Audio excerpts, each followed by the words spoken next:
올림픽은 안 보고 다들 도대체 여기서 뭐 하는 거야? 파리 올림픽 취재를 위해 미국에서 파리로 출장 온 스포츠 전문 기자 사라 씨가 어느 광경을 목격하고 적지 않은 충격을 받은 모양입니다. 게다가 파리 올림픽을 관전하겠다고 파리로 여행 온 사람들마저도 개떡같이 운영하는 파리 올림픽에 실망했지만 이곳에서만큼은 매력에 빠져버렸다고 하는데요. 급기야 사람들이 올림픽 관전보다 이곳에 더 열광하면서 프랑스 전역이 발칵 뒤집혔다고 합니다. 도대체 파리에서 무슨 일이 벌어지고 있는 걸까요? 지금 그 사연을 바로 시작합니다. 잠깐 영상 시청 전에 좋아요 한 번씩 눌러주시면 감사하겠습니다. 안녕하세요. 여러분, 저는 미국 뉴욕에서 스포츠 전문 기자로 일하고 있는 사라 윌슨이라고 합니다. 저는 지금 프랑스 파리에서 뜨거운 올림픽 현장을 취재하고 있습니다. 저로서는 이번 파리 올림픽이 처음으로 경험하는 올림픽 취재예요. 어릴 때부터 저는 스포츠에 푹 빠져 있었어요. 학교에서 열리는 스포츠 이벤트는 물론 올림픽도 빼놓지 않고 챙겨봤어요.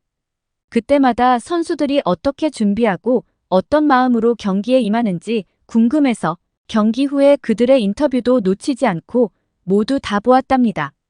그 모습을 보면서 언젠간 나도 저 선수들을 인터뷰해보고 싶다는 생각을 하곤 했어요.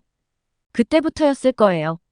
스포츠의 매력과 그 안에 담긴 이야기들을 사람들에게 전하고 싶다는 꿈을 꾸기 시작한 것이 말이죠. 대학에서는 스포츠 저널리즘을 전공했고 졸업 후에는 뉴욕에서 스포츠 기자로 일하게 됐어요. 뉴욕은 정말 다양한 스포츠 이벤트가 열리는 곳이라 메이저 리그부터 NBA, NFL까지 매일 현장에서 뛰면서 많은 걸 배웠죠. 그 열기와 감동을 생생하게 전하는 일이 저한테는 정말 큰 의미였어요. 그러던 중에 첫 올림픽 취재 기회가 저한테 주어진 거예요. 바로 파리 올림픽이죠. 새내기 기자로서 이렇게 큰 이벤트를 맡게 되다니 저의 오랜 꿈이 드디어 현실이 됐다는 게 정말 믿기지가 않았습니다. 사실 혼자라면 너무 부담스러웠겠지만 다행히도 올림픽과 세계선수권 대회를 수차례 취재해본 베테랑 선배 기자들과 함께라서 든든했어요. 그분들이 있기에 부족한 부분이 많아도 의지가 되고 큰 힘이 됐죠. 파리로 가는 비행기 안에서 설렘과 긴장이 교차했지만 제가 좋아하는 일을 한다는 생각에 가슴이 벅찼어요. 파리에 도착하자마자 도시의 화려한 풍경과 올림픽 열기에 압도됐지만 동시에 제가 여기서 해야 할 일들이 떠올랐어요. 스포츠를 통해 사람들을 연결하고 그 감동적인 순간들을 전하는 것, 그게 제가 뉴욕에서 시작해 여기까지 오게 된 이유니까요. 그런데 막상 현장에 도착하니 제가 상상했던 것과는 조금 다르더라고요. 첫 올림픽 취재라 그런지 모든 게 너무 부산스럽고 정신없게 느껴졌습니다. 저는 모든 올림픽이 이렇게 혼란스러운 건가 하고 생각했어요. 그런데 저와 함께 한 조를 이룬 베테랑 선배 기자님은 파리의 모습을 보자마자 깊은 한숨을 쉬셨습니다. 그 선배님은 이미 파리 올림픽이 개막되기 전부터 여러 번 문제점을 지적하는 기사를 써오신 분이었죠. 그래서인지 현장을 보자마자 자신의 슬픈 예감은 틀린 적이 없다고 하시면서 역시나 예상대로 이번 파리 올림픽은 쉽지 않겠군이라고 말씀하셨습니다. 그 순간 제가 느꼈던 혼란스러움이 단순한 초보의 착각이 아니라 실제로 이번 파리 올림픽에 대한 준비가 부족했음을 깨달았어요. 들뜬 축제 분위기의 이면에는 어딘가 긴장감이 감도는 듯 했습니다. 그렇게 전 선배 기자와 펜싱 경기를 취재하기 위해 그랑팔레 경기장으로 가야 했어요. 원래 올림픽 조직위원회에서는 기자들을 위해 공식 셔틀버스를 운영하고 있어요. 기자들은 미디어 패스를 통해 이 셔틀버스를 편리하게 이용할 수 있죠. 그런데 그날 선배 기자님이 갑자기 오늘은 셔틀버스 대신 대중교통을 타고 이동해보자라고 제안하셨어요. 저는 조금 당황했지만 선배 기자님은 곧 이유를 설명해 주셨죠. 올림픽 경기장의 모습만 보는 게 아니라 경기장 바깥의 모습도 눈여겨봐야 한다면서 파리에서 올림픽이 열리는 동안 이 도시가 어떻게 변하고 실제로 어떤 일이 벌어지고 있는지 함께 담아야 한다고 하셨어요. 한쪽 면만 보고 쓰는 기사는 그저 반쪽짜리 기사에 불과하다고 하시며 경기장 안팎의 다양한 모습들을 모두 담아야 진정한 기사가 된다고 강조하셨죠. 그 말을 듣고 저는 파리올림픽에 대한 시각이 넓어지는 느낌을 받았어요. 선배님의 조언 덕분에 단순히 경기 결과만이 아니라 파리라는 도시가 어떻게 올림픽을 맞이하고 있는지, 사람들은 어떤 반응을 보이는지를 더 깊이 이해하게 됐죠. 그렇게 선배 기자와 저는 택시를 타고 그랑팔레 경기장으로 이동하기로 했어요. 택시에 오르자마자 저는 파리의 아름다운 풍경에 넋을 잃고 말았죠. 그 풍경은 한 폭의 그림 같았어요. 한참 동안 바깥 구경에 빠져 있었는데 갑자기 택시기사의 깊은 한숨 소리가 크게 들렸어요. 선배 기자님이 왜 좋은 날에 한숨을 쉬냐고 묻자 택시기사는 곧바로 신세한탄을 하기 시작했어요. 이봐요. 파리 올림픽 때문에 우리가 얼마나 고통받는지 아세요? 올림픽 때문에 손님들은 늘어났는데 교통체증 때문에 택시로 이동하는 시간도 더 걸리고 승객들 불만도 점점 늘어만 가고 있어요. 도로는 주차장이나 다름없고 이동이 빨라야 하는 택시가 제 역할을 못하니 손님들이 불평을 쏟아내는 거예요. 그러다 보니 택시를 타는 것도, 버스를 타는 것도, 지하철을 타는 것도 전부 불편해졌죠. 이게 다 올림픽 때문이에요. 올림픽이 우리에게 자랑이 되긴커녕 일상을 더 힘들게 만들고 있단 말이죠. 교통이 더 나빠졌고 공공요금이 올랐고 이게 우리가 올림픽을 맞이하면서 겪는 현실이에요. 게다가 택시기사님이 덧붙이시길 올림픽 때문에 도로 곳곳에서 공사가 진행되고 도로 통제가 너무 심했다고 했어요. 그 영향으로 택시 운전하는 분들 생업에도 큰 타격이 있었다고 합니다. 도로가 막히고 통제되는 구간이 많다 보니 택시를 몰 수 있는 시간도 줄어들고 이동이 어려워지니까 손님들도 점점 줄어든 거죠. 게다가 많은 파리 시민들이 올림픽 기간 동안 불편함을 도저히 견딜 수 없다며 외곽 지방으로 피신을 갔다고 하시더군요. 그러다 보니 올림픽 준비 기간에 수입이 거의 없었던 시기도 있었다고 하시더라고요. 기사님은 파리 올림픽이 도시를 빛나게 할 거라고 기대했지만 오히려 생계를 위협하는 일이 되었다며 씁쓸해하셨어요. 기사님의 이야기를 들으면서 저는 깊은 생각에 빠졌습니다. 올림픽이라는 거대한 이벤트를 떠올릴 때마다 화려한 축제 분위기와 전 세계가 주목하는 경기를 먼저 생각했었죠. 하지만 그 이면에는 많은 시민들이 일상과 생업에 큰 영향을 받고 있다는 사실은 전혀 몰랐어요. 씁쓸한 마음을 가지고 저희는 그랑팔레 경기장에 도착했어요. 입구에 다다랐을 때 그랑팔레의 어마어마한 크기와 웅장함이 저를 압도했습니다. 이 건물이 이렇게 오래된 역사를 가지고 있다는 것도 대단한데 이제는 세계 최고의 펜싱 선수들이 경기를 펼치는 곳이 됐다는 사실이 정말 놀라웠어요. 특히 유리돔 아래 펼쳐진 경기장은 정말 멋졌습니다. 빛이 반사되어 만들어내는 분위기 덕분에 그 자체로 하나의 예술 작품을 보는 느낌이었죠. 그날은 프랑스와 한국의 펜싱 남자 단체 준결승전이 있던 날이었습니다. 미국의 경기가 아닌 한국 경기를 왜 취재하는지 궁금해하실 수도 있습니다. 하지만 요즘 미국에서도 한국에 대한 관심이 매우 높아지고 있어요. 특히 올림픽 개막 전부터 한국 선수들의 경기 소식을 다뤄달라는 시청자들의 요청이 많았습니다. 그래서 저희도 한국 경기에 대한 취재를 함께 진행하고 있어요. 미국의 많은 시청자들이 한국 선수들의 활약을 주목하고 있고 그에 대한 관심이 갈수록 커지고 있거든요. 특히 이번 파리 올림픽에서 한국의 첫 금메달을 딴 오상욱 선수는 미국에서도 인기가 정말 많아요. 키가 크고 잘생겼다면서 저의 미국 친구들조차 제게 오상욱 선수를 실제로 보았냐면서 메시지를 많이 보내더라고요. 실물 후기가 궁금하다면서 말이죠. 그런데 저도 오상욱 선수를 실제로 보고 정말 놀랬어요. 스포츠 선수가 아니라 영화 배우를 해야 할 것 같은 외모였거든요. 게다가 사브르 개인전에서 정말 멋진 모습을 보여준 선수잖아요. 오상욱 선수는 펜싱 경기에서 단순히 기술만 뛰어난 것이 아니었어요.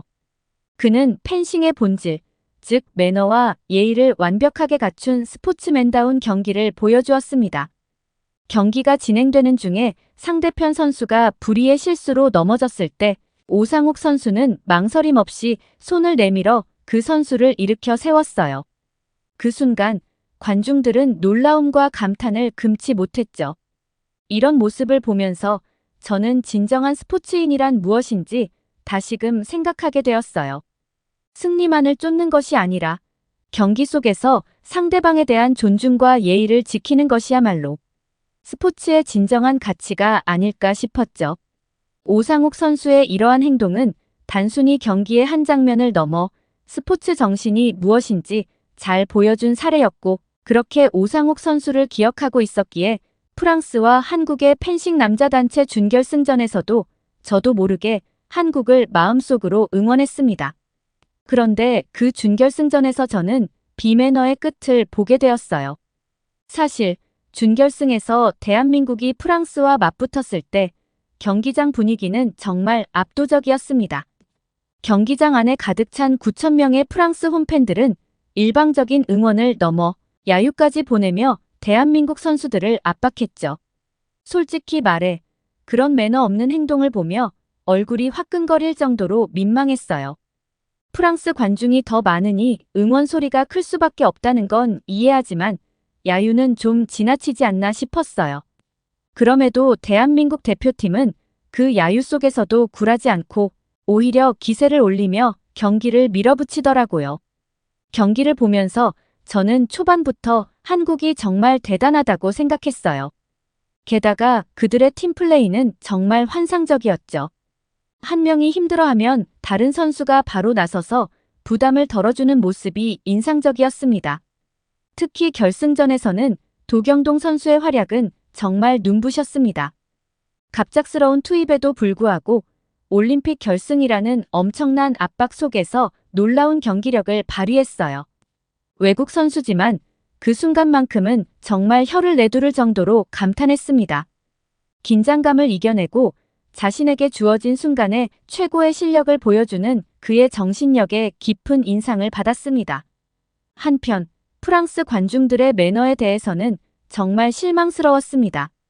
관중이나 선수 모두에게서 그런 비매너를 볼 줄은 몰랐어요. 프랑스 선수들이 한국 선수들에게 밀리자 9천 명이 넘는 관중들이 굉장히 흥분하기 시작했고 급기야 한국 선수들에게 야유를 보내기 시작하더라고요. 아마도 상대 선수들의 집중력을 흐트러뜨리려는 의도가 아니었을까 싶습니다. 프랑스 선수들 역시 경기가 진행되는 동안 심판의 판정에 강하게 반발했기 때문에 관중들의 반응이 더 과열된 것 같아요. 프랑스 선수들은 경기 내내 심판의 결정에 대해 거칠게 불만을 표현했습니다. 심판에게 강하게 항의하거나 손짓으로 심판을 불러 항해 타임을 가질 때도 감정을 격하게 드러내더군요. 경기가 끝난 후에도 심판을 향해 손가락질을 하는 등 매너 없는 행동들이 이어져 눈살을 찌푸리게 했어요. 아이러니하게도 이런 비매너적인 행동들이 펜싱 경기에서 나왔다는 사실이 참 이해하기 어려웠습니다. 펜싱이라는 스포츠는 예의와 존중을 중시하는 말 그대로 매너의 경기라고 할 수 있는 스포츠가 아니었나요? 펜싱은 역사적으로 상대방에 대한 존중과 스포츠맨십을 강조해온 종목인데 그런 경기에선 보기 힘든 모습들이 펼쳐지다니 정말 놀라웠습니다. 그리고 이번 일을 통해 프랑스라는 나라에 대해 다시 생각해보게 되었습니다. 올림픽을 개최하는 나라에서 홈경기라고 해서 다른 나라의 선수들에게 야유를 보내는 모습은 정말 실망스러웠습니다. 올림픽이라는 무대는 전 세계가 주목하는 국제적인 행사인데 이런 비매너적인 행동을 목격하게 되니 과연 누가 앞으로 파리에서 국제 경기를 치르고 싶어 할지 의문이 들더군요. 특히 올림픽과 같은 대회는 전 세계의 선수들과 팬들이 모여 스포츠를 통해 우정을 쌓고 평화를 나누는 자리입니다. 그런데 이러한 자리에서 프랑스 관중들이 보여준 행동은 그런 올림픽 정신에 어긋나는 모습이었죠. 경기는 실력으로 말하는 법인데 프랑스 관중들과 선수들은 그것을 간과한 것 같았어요. 프랑스 팀이 심판에게 아무리 강하게 항의해도 한국 팀의 우수한 실력 앞에서는 그저 헛된 외침에 불과했죠. 결국 한국이 펜싱 남자 단체전에서도 금메달을 따게 되었잖아요. 아무리 심판에게 항의해봐도 압도적인 실력 차이는 그 누구도 넘볼 수 없는 법입니다. 무슨 마음인지 잘 설명하기 어렵지만 한국이 결국 금메달을 따냈다는 소식을 들었을 때 약간의 쾌감이 밀려왔어요. 경기 내내 프랑스 관중들의 비매너적인 행동과 야유를 견디며 끝까지 최선을 다한 한국 선수들이 승리했다는 사실이 정말 통쾌하게 느껴졌던 거죠. 그렇게 저는 파리에서 올림픽의 열기를 취재하며 지내던 중 하루는 선배 기자님과 함께 파리 도심에 있는 식당을 방문하게 되었어요. 프랑스 요리를 맛볼 수 있다는 생각에 설레는 마음으로 들어섰죠. 그러나 그 설렘은 메뉴판을 보는 순간 1차로 깨졌습니다. 가격이 터무니없이 비싸더군요. 그래도 프랑스 요리니까 값어치가 있겠지 하고 기대하며 주문했는데 음식을 맛보는 순간 2차로 놀라고 말았어요. 그 높은 가격에 비해 맛은 너무나도 실망스러웠거든요. 음식을 한 입 먹어보자마자 그 맛이 얼마나 밍밍하고 무미건조한지 놀라움을 금치 못했습니다. 소스는 너무 묽고 고기는 제대로 양념이 되어 있지 않아서 맛이 전혀 살아나지 않았어요. 감자 요리는 너무 푸석해서 씹는 내내 입안이 불편했고 샐러드는 신선함이 전혀 느껴지지 않았죠. 이게 그 유명한 프랑스 요리라니 믿기지 않았어요. 사실 미국 음식도 그렇게 맛있다고 생각하진 않지만 이 순간만큼은 미국 피자가 머릿속에 떠오르더군요. 바삭한 크러스트에 진한 치즈가 듬뿍 얹어진 그 피자가 차라리 이보다 훨씬 나을 것 같다는 생각이 들었습니다. 평소라면 그리 대단하게 생각하지 않았을 미국 피자가 그렇게 간절하게 떠오른 적은 처음이었어요. 선배 기자님도 역시 그 음식이 맛이 없다고 하시더군요. 한동안 아무 말 없이 식사를 하시다가 결국 참지 못하고 이건 정말 실망스럽다며 웃으셨어요. 그러면서 내일은 정말 맛있는 음식을 먹게 해줄 테니 아침 일찍 만나자고 하셨습니다. 솔직히 말해 프랑스 요리에 대한 기대는 이제 더 이상 생기지 않았어요. 오늘의 경험이 너무 실망스러웠거든요. 게다가 선배 기자님이 아침 일찍부터 서둘러야 한다고 하시니 도대체 얼마나 맛있는 음식을 먹게 해주려는 걸까 싶더라고요. 내심 별로 내키지 않았지만 선배님의 말이라 따를 수밖에 없어서 그저 알겠습니다라고 대답할 수밖에 없었어요. 내일이 어떨지 반신반의하면서도 선배님을 따라가 보기로 했죠. 그리고 다음 날 아침 선배 기자님의 손에 이끌려 어딘가로 따라가게 되었어요. 그곳에 도착하자마자 제 입은 저절로 딱 벌어져 다물어지지 않았습니다. 꽤 이른 아침 시간이었음에도 불구하고 수많은 사람들이 줄을 서 있었거든요. 얼마나 좋은 곳이길래 이렇게 아침부터 사람들이 많이 몰려 있을까? 라는 생각에 더욱 궁금해졌어요. 특히 놀라웠던 점은 그 줄을 선 사람들이 단순히 서양인 뿐만 아니라 동양인을 비롯해 세계 각국에서 온 사람들로 가득했다는 것이었죠. 이런 다양한 사람들이 한 곳에 모여 있는 모습을 보니 이곳이 정말 특별한 장소라는 것을 직감할 수 있었습니다. 제 눈이 휘둥그레진 것을 보시더니 선배 기자님은 웃으며 내가 좋아할 줄 알았다고 하시더군요. 그러면서 코리아 하우스는 한국 문화를 주제로 한 다양한 전시와 이벤트가 열리는 곳인데 그 퀄리티가 다른 나라의 하우스들보다 훨씬 뛰어나다고 설명해 주셨어요. 심지어 맛있는 음식들은 물론이고 댄스 경연대회, 선수단 응원, 메달 축하 세리머니 등 다양하고 즐거운 행사들로 가득 차 있어서 방문할 때마다 새로운 경험을 할 수 있다고 하시더군요.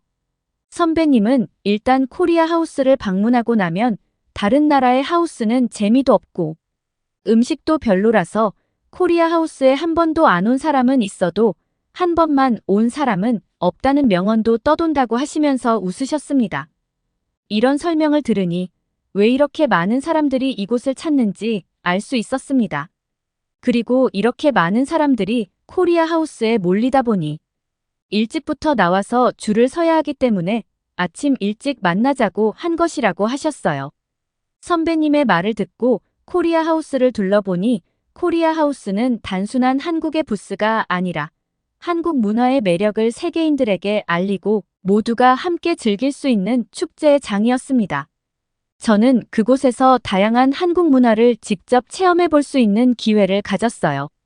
한국의 전통 의상인 한복을 입어볼 수 있었고 K-팝도 마음껏 들을 수 있었죠. 그런데 무엇보다도 제가 한국에 반해버린 이유는 바로 음식이었어요.